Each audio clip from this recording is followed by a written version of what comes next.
husnudzon, berbaik sangka. Kita bertobat, kita yakin, kita berbaik sangka Allah terima taubat kita. Kemudian ketika kita berdoa pada Allah, berdoa minta rezeki, berdoa minta tambahan anak, ya, berdoa minta tambahan rumah, ya, berdoa ya minta disembuhkan penyakitnya dan seterusnya. Harus dengan husnudzon, baik sangka kepada Allah bahwa Allah akan terima, Allah akan ijabah doa kita itu. Nah, ini contoh-contoh berbaik sangka kepada Allah Subhanahu wa taala. Tapi kalau kita berdoa tapi kayaknya Allah sudah nggak terima doa saya.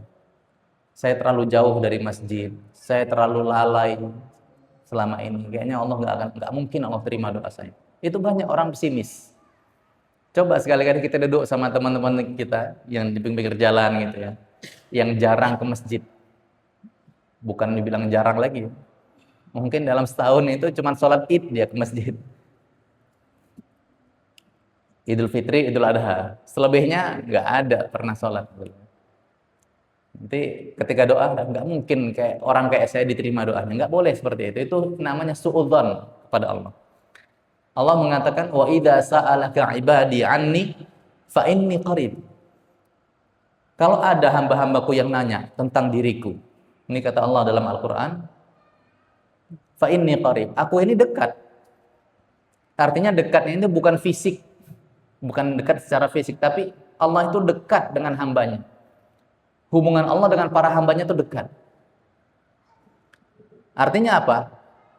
Kedekatan ini diwujudkan dengan lanjutan dari ayat ini. Apa kata Allah? Ujibu da'watad da'i idza da'an. Bentuk kedekatan Allah dengan hamba-hambanya itu seperti ini. Kalau hambaku berdoa, pasti aku jawab, aku kabulkan. Ibaratnya kalau ada kita punya anak, minta dibelikan mainan. Sering kan anak kecil minta dibelikan mainan gitu kan, minta dibelikan sepatu baru. Kira-kira dipenuhi nggak itu permintaan anak-anak itu? Dipenuhi.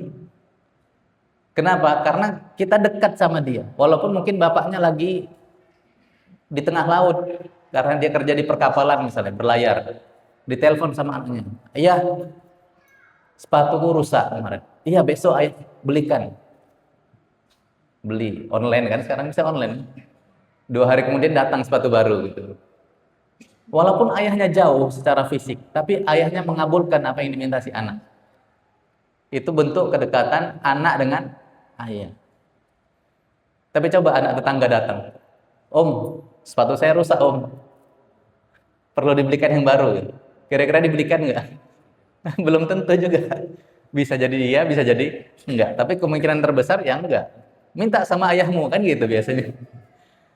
Itu menunjukkan kedekatan yang kurang.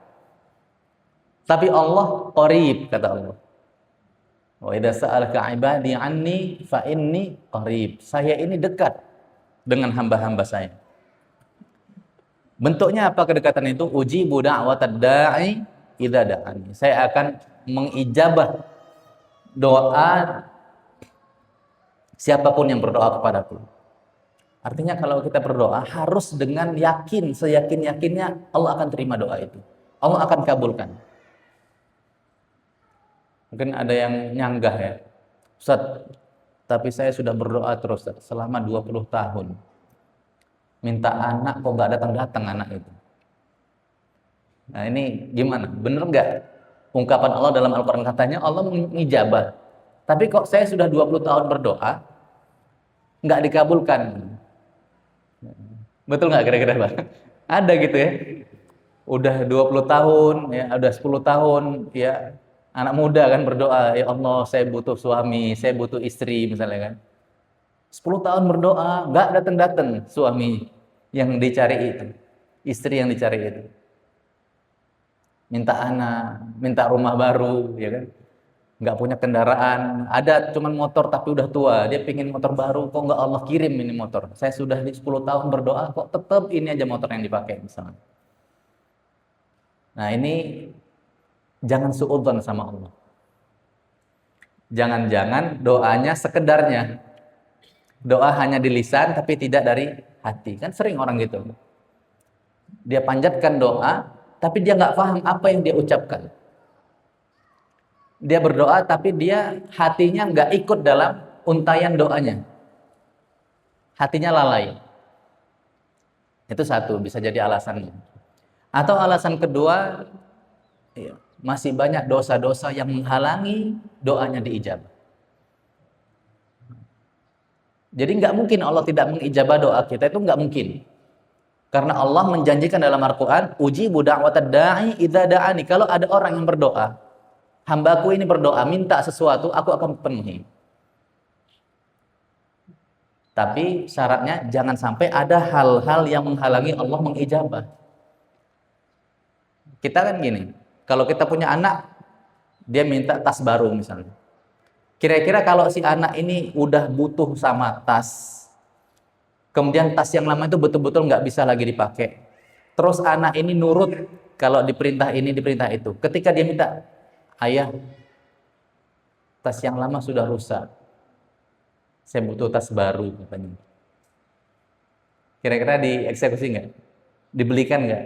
Dibelikan, karena ayahnya tahu, oh anak ini nurut selama ini, patuh. Disuruh A, dia kerjakan. Disuruh B, dia kerjakan. Diajak sholat, dia sholat. Disuruh bantu ibunya, dia bantu ibunya. Ketika dia minta tas, oke, insya Allah ayo berangkat. Kita ke toko tas, beli tas baru. Kenapa? Tidak ada penghalang. Tapi kakaknya, ayah, si adik dibelikan tas baru. Saya kok nggak dibelikan? Kamu itu kalau diajak sholat nggak mau. Kalau diajak ke masjid nggak mau. Kalau disuruh bantu Umi malah pergi main sama teman. Dan ini tas kamu masih ada. Kan banyak penghalang-penghalangnya Pak. Kira-kira dibelikan nggak sama ayahnya? Enggak. Karena penghalang-penghalangnya itu banyak. Nah, interaksi kita dengan Allah kurang lebih seperti itu. Kita sudah minta sama Allah sekali, 2 kali, 3 kali, 4 kali. Kok Allah belum kabulkan? Jangan suudzon sama Allah, suudzon dulu sama diri kita. Ada apa dengan diri kita sehingga Allah belum kabulkan? Ada dosa apa yang kita kerjakan? Seperti apa cara kita minta? Nah, itu juga perlu dikoreksi. Minimal 2 ini kita cek.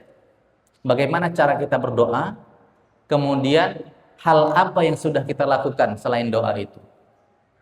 Jangan-jangan ada dosa yang kita lakukan yang membuat Allah itu tidak berkenan mengijabah doa kita. Nah, maka ketika kita berdoa harus dengan husnudzon. Kita berbaik sangka bahwa Allah menerima dan menjawab doa kita.